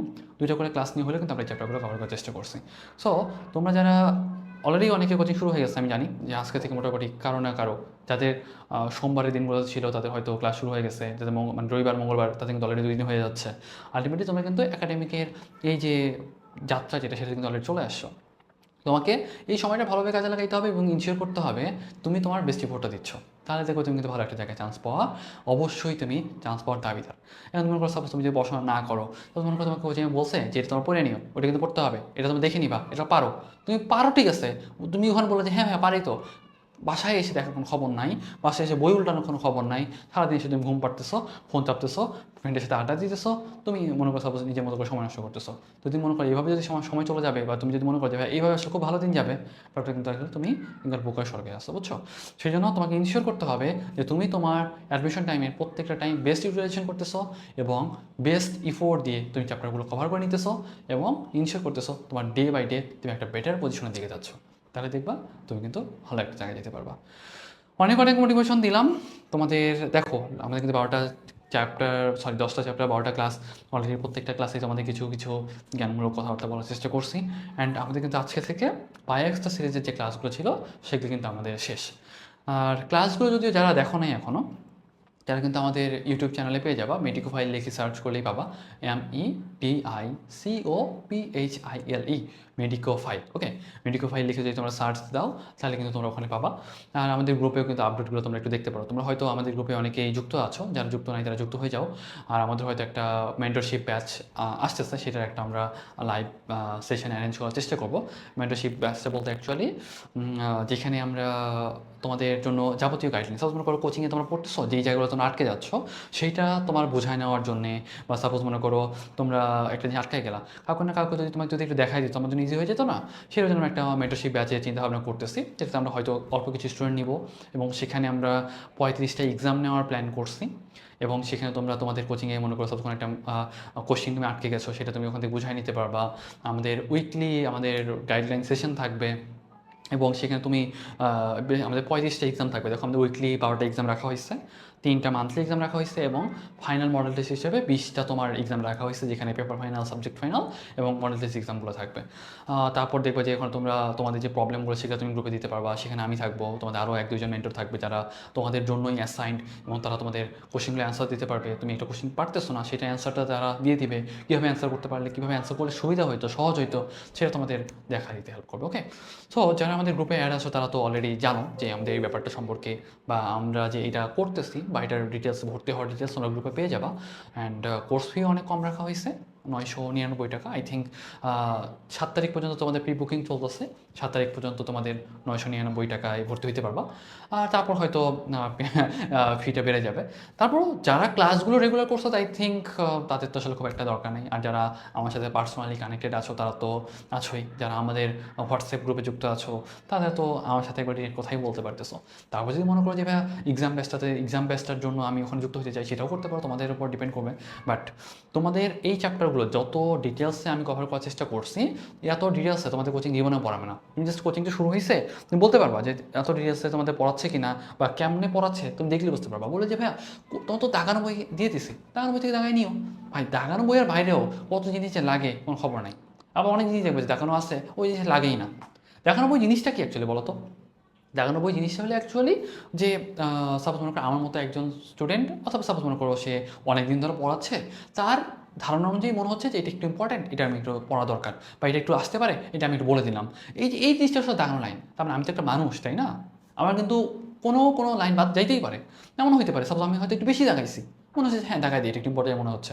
সাপোজ মনে করি এমন একজন দাগাইছে যার আসলে একটু এক্সপিরিয়েন্স কম, সে হয়তো একটু বেশি দাগাই দিচ্ছে, যেটা লাগতেছে না। অথবা মনে করো সাপোজ এমন একটা জিনিস দাগায় না যেটা অনেকবার আসছে, তার মানে তুমি কিন্তু এগুলো স্কিপ করে যাচ্ছ, তাই না? তুমি যদি আর দাগানো লাইনের উপর ডিপেন্ড করে থাকো, তোমার ভিতরে কিন্তু ওই কন্টিনিউয়াসটা গ্রো করবে না। কেন গ্রো করবে না? তুমি শুধুমাত্র দাগানো লাইন পড়ছো, তুমি মনে হবে কি ওইটা তো লাইনটা পড়ি নাই, ওখানে যদি কোশ্চেন করে তাহলে তো পারবো না। দেখবে কি শুধুমাত্র দাগানো লাইন পড়ে গেছো, পরীক্ষা দেবে দাগানো লাইনের বাইরে কোশ্চেন আসে, পর তুমি তাহলে গাইলাবা যে দাগানো বইয়ের বাইরে দিছে কেন, দাগানো লাইনে দিছে বাইরে দিছে কেন। কোশ্চিন কিন্তু কোনো কোচিং করবে না, কোশ্চিন করবে কি তোমার হলো আমাদের যে সিনিয়র স্যার ম্যাডামরা আছে তারা কিন্তু কোশ্চিন করবে, তারা কিন্তু এই দাগানো লাইনের বসায় নাই, তারা কিন্তু তাদের বই থেকে যেখান থেকে মনে হচ্ছে যে কোশ্চেন করা যায় সেখান থেকে কোশ্চেন করবে, কিছু থেকে কোশ্চেন করতে পারে, সহজে কোশ্চেন করতে পারে।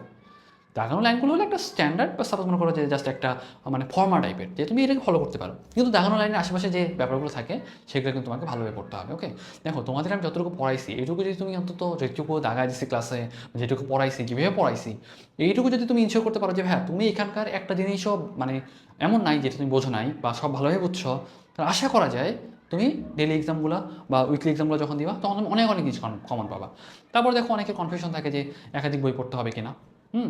আসলে একাধিক বই তুমি একটা বই আগে ভালোভাবে আত্মস্থ করো, পাশাপাশি তোমার ডাইজেস্ট বলো বা মেট্রিক্স বলো, এগুলো যদি তুমি একটু ভালোভাবে পড়তে পারো তোমার জন্য মোর দেন এনাফ। ওকে, তুমি জাস্ট চেষ্টা করবা একটা বই এমনভাবে পড়ার যাতে সেখান থেকে তোমার কোনো কোশ্চেন করে তুমি যেন না আটকাও। এমন কথা সাপোজ তুমি কিন্তু শুধুমাত্র ডায়গোনাল লাইন পড়ে যাচ্ছ আর বাকি জিনিস স্কিপ করে যাচ্ছ, তাহলে কিন্তু টাফ।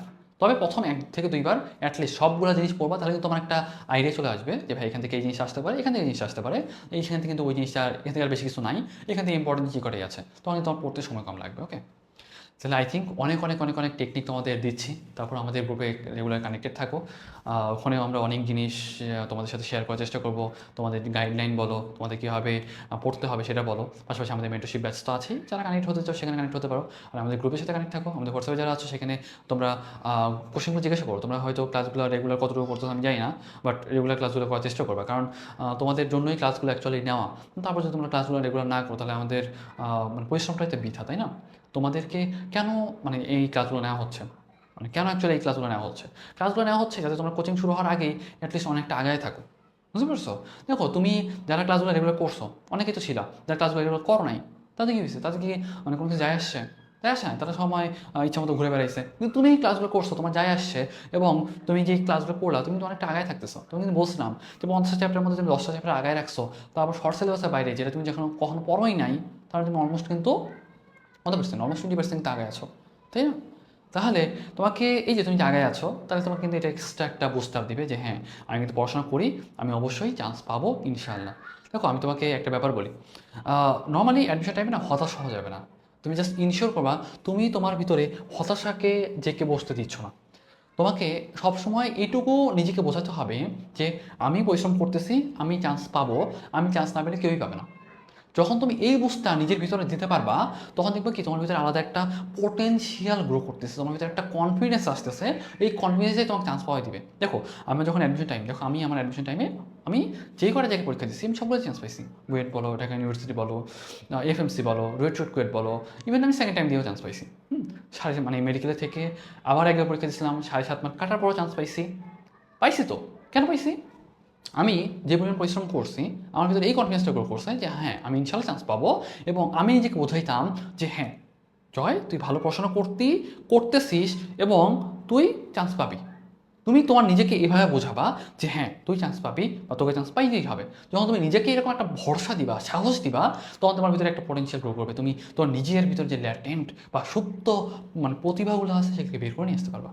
এখন তুমি যদি আগেই বলো যে আমি তো ভালো মার্ক পাই না, ও আমার থেকে অনেক বেশি পড়তেছে, ও 12 ঘন্টা পড়তেছে, আমি 10 ঘন্টা পড়তে পারি না, ঘুম ধরে, তাহলে আমি চান্স পাবো না। তুমি যদি নিজের বলো যে আমি চান্স পাবো না, তুমি দেখবে যে আসলেই চান্স পাইতেছো না।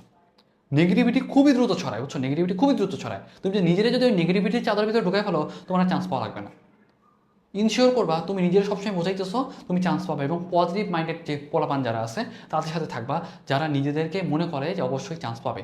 তবে ওভার কনফিডেন্ট হয়ে যাও না, অন্তত নিজেকে সবসময় রেগুলার মানে একটা রিয়ালিটি চেকের মধ্যে রাখবা। ইনশিওর করবা যে তুমি অন্তত পড়াশোনা রেগুলার চালা যাচ্ছ এবং নিজেকে একটা কনফিডেন্সের চাদরে, একটা পজিটিভিটি চাদরে রাখতেছো, যাতে তোমার ভিতরে ওই কনফিডেন্সটা থাকে যে আমি চান্স পাবো, অন্য কেউ চান্স না পাইলেও আমি চান্স পাবো, কারণ আমার পরিশ্রমের উপর আমার ভরসা আছে এবং আমার উপর আমাকে ভরসা রাখতে হবে। তুমি তোমার উপর যদি ভরসা রাখতে না পারো, তোমার উপর কে ভরসা রাখবে আমাকে সেটা বলো? কেউ রাখতে পারবে? কেউ তো রাখতে পারবে না। তাহলে তুমি তোমার উপর ভরসাটা রাখতেছো না কেন? এটি তো কথা না, রাখতেছো না কেন? এটাই হলো তো মেইন পয়েন্ট। যখন তুমি তোমার নিজের উপর ভরসাটা রাখা শুরু করবা এবং ওই অনুযায়ী পরিশ্রম করা শুরু করবা, দেখবা তুমি তোমার এক্সপেক্টেড জায়গায় যেতে পারবা। বুঝতে পারছো? যাই হোক, অনেক অনেক কথাবার্তা বললাম। পড়াশোনা করবে ভালোভাবে অ্যান্ড একটু রেগুলার থাকার চেষ্টা করবা। দেখি আমাদের নেক্সট ক্লাসগুলো যাবে নেওয়ার কথা, আমরা চেষ্টা করবো সেই নেক্সট ক্লাসগুলো হয়তো যদি কোনোটা অ্যারেঞ্জ করি সেটা রাখার বা অ্যারেঞ্জ করার। অ্যান্ড হোপফুলি ক্লাসগুলো তোমাদের ভালো লাগছে। অ্যান্ড আমাদের গ্রুপে যদি যারা যুক্ত আছো, আই থিঙ্ক তোমাদের গ্রুপ লিঙ্কটা আমি দিয়ে দিয়েছিলাম, তারপর তোমরা একটু গ্রুপে ক্লাস রিভিউগুলো একটু দিও। তোমাদের ক্লাস নোট যদি করে থাকো সেখানে একটু আপলোড করো।